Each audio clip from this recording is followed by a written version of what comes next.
Pourquoi sommes-nous irrésistiblement attirés par les sauveurs? Des capes rouges aux promesses électorales, notre culture déborde de figures héroïques.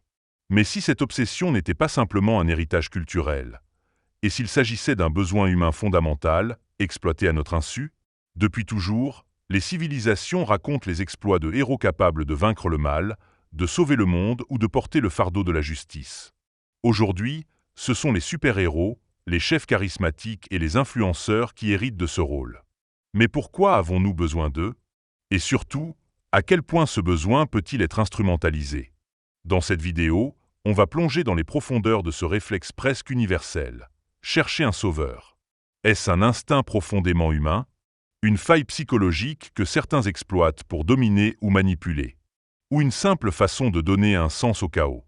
Reste bien jusqu'à la fin, car ce que tu découvriras pourrait changer ta perception de l'histoire, de la société, et même de toi-même. Bien avant que Superman ne vole au-dessus de Metropolis ou que Batman ne hante les rues de Gotham, l'humanité racontait déjà des histoires de sauveurs.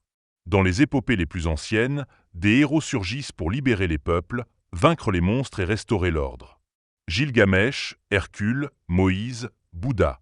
Toutes ces figures partagent un même schéma, celui du héros qui dépasse sa condition humaine pour sauver les autres. Ces récits n'étaient pas de simples divertissements.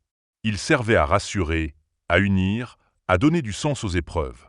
Le héros mythologique était un modèle, un repère, souvent béni par les dieux, censé incarner la vertu et la puissance qui manquaient aux citoyens ordinaires. Aujourd'hui, ces figures n'ont pas disparu. Elles ont été recyclées, modernisées, habillées de latex et de CGI. Les super-héros de Marvel ou DC remplissent exactement le même rôle que les héros antiques. Affronter un mal supérieur, se sacrifier pour le bien commun, porter sur leurs épaules les attentes d'un monde en crise. Et le succès planétaire de ces récits prouve que leur fonction symbolique reste aussi puissante qu'avant. Mais il y a une différence majeure. Là où les anciens héros étaient rares et presque divins, nos nouveaux sauveurs sont devenus omniprésents, multipliés à l'infini par la culture pop. Et si cette profusion changeait quelque chose? Si, au lieu de nous rassurer, elle participait à une illusion collective? Derrière notre fascination pour les sauveurs se cache un mécanisme profondément ancré dans la psyché humaine, le besoin de sécurité. Face à l'incertitude, au chaos ou à la menace, notre cerveau cherche des repères.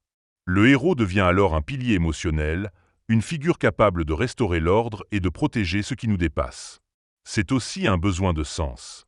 Dans un monde complexe, instable, parfois injuste, les histoires de sauveurs offrent une narration claire. Le bien contre le mal, le courage face à l'oppression, la lumière au bout du tunnel.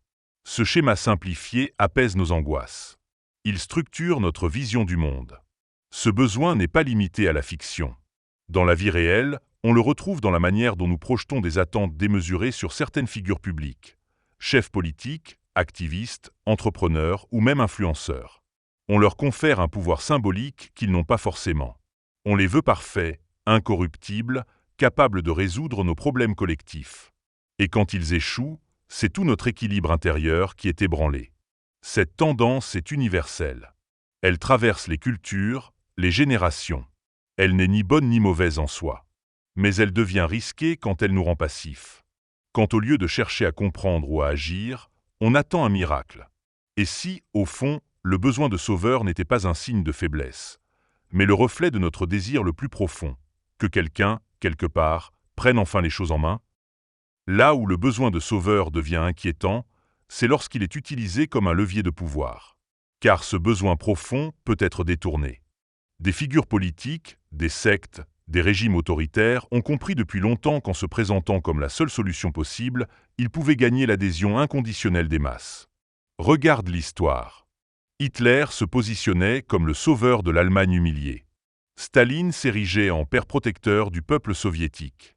Plus récemment, certains leaders populistes se construisent une image messianique, entretenant l'idée qu'eux seuls peuvent sauver la nation, rétablir la vérité, protéger les citoyens.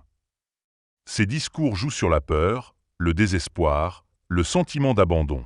Ils réveillent notre instinct archaïque de chercher une figure rassurante. Même en dehors de la politique, le mythe du sauveur est omniprésent. Dans le marketing, certaines marques se présentent comme les seules capables de changer votre vie. Dans le développement personnel, certains gourous exploitent la détresse émotionnelle en promettant des solutions miracles. Et sur les réseaux sociaux, des influenceurs construisent leur autorité en jouant sur le besoin d'admiration, de guidance, d'appartenance. Le danger? Ce besoin peut nous rendre aveugles. On cesse de questionner, on délègue notre esprit critique à une figure perçue comme supérieure.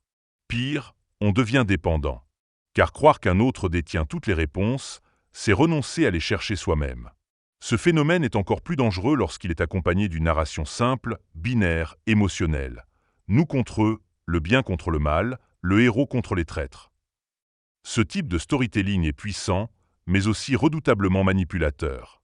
Il ne s'agit pas de rejeter tout leader ou toute figure d'inspiration, mais de reconnaître quand notre besoin de sauveur est instrumentalisé et d'apprendre à reprendre le contrôle sur notre propre jugement. Et si la vraie force ne résidait pas dans le héros, mais dans la capacité collective à agir sans lui? Cette question dérange.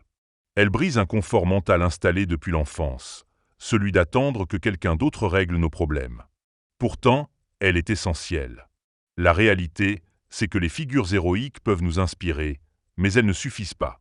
L'attente passive d'un sauveur nous éloigne de la responsabilité individuelle et collective. On croit que l'histoire est faite par des géants, alors qu'elle est souvent changée par des milliers d'actes invisibles. Des mouvements sociaux, des communautés solidaires, des initiatives locales montrent chaque jour qu'un monde meilleur ne se construit pas avec un héros unique, mais avec une multitude d'anonymes qui refusent de rester spectateurs. Cette vision n'est pas moins romantique, elle est simplement plus exigeante. Le véritable antidote au mythe du sauveur, c'est l'autonomisation. Apprendre à penser par soi-même. Agir à son échelle. Collaborer sans attendre d'autorité supérieure. Accepter l'imperfection des solutions collectives, mais aussi leur richesse. Peut-on vraiment vivre sans héros? Peut-être pas complètement. Nous aurons toujours besoin d'exemples, de repères, de voix qui inspirent. Mais cela ne veut pas dire abandonner son propre pouvoir. Cela signifie faire cohabiter inspiration et responsabilité. Et si, au lieu de chercher des sauveurs, on devenait tous un peu plus acteurs? Alors, le besoin humain de sauveur, mythe ou manipulation? Ce que l'on peut affirmer, c'est qu'il existe bel et bien. Il est ancré, ancien, profondément émotionnel. Il répond à une peur universelle, celle d'être seul face au chaos. Mais ce besoin, aussi sincère soit-il, peut devenir dangereux quand il est utilisé contre nous. Quand il nourrit la passivité, l'aveuglement, ou pire, la dépendance. Quand il nous empêche de prendre notre place dans l'histoire. Le vrai pouvoir ne réside pas dans un héros solitaire. Il réside dans la prise de conscience collective. Dans notre capacité à reconnaître nos peurs, à comprendre nos instincts et à les dépasser. Si tu as regardé cette vidéo jusqu'ici, c'est que cette question résonne en toi. Peut-être as-tu déjà remis en question certaines figures. Peut-être sens-tu qu'il est temps d'incarner une autre voie. Alors n'attends pas le prochain sauveur. Deviens la personne qui inspire, qui agit, qui rassemble. Car c'est peut-être ça, le nouveau mythe dont on a besoin. Des individus lucides, courageux et prêts à penser par eux-mêmes. Si cette vidéo t'a fait réfléchir, n'oublie pas de t'abonner à la chaîne, de liker et de partager pour faire vivre ces idées. Le débat ne fait que commencer.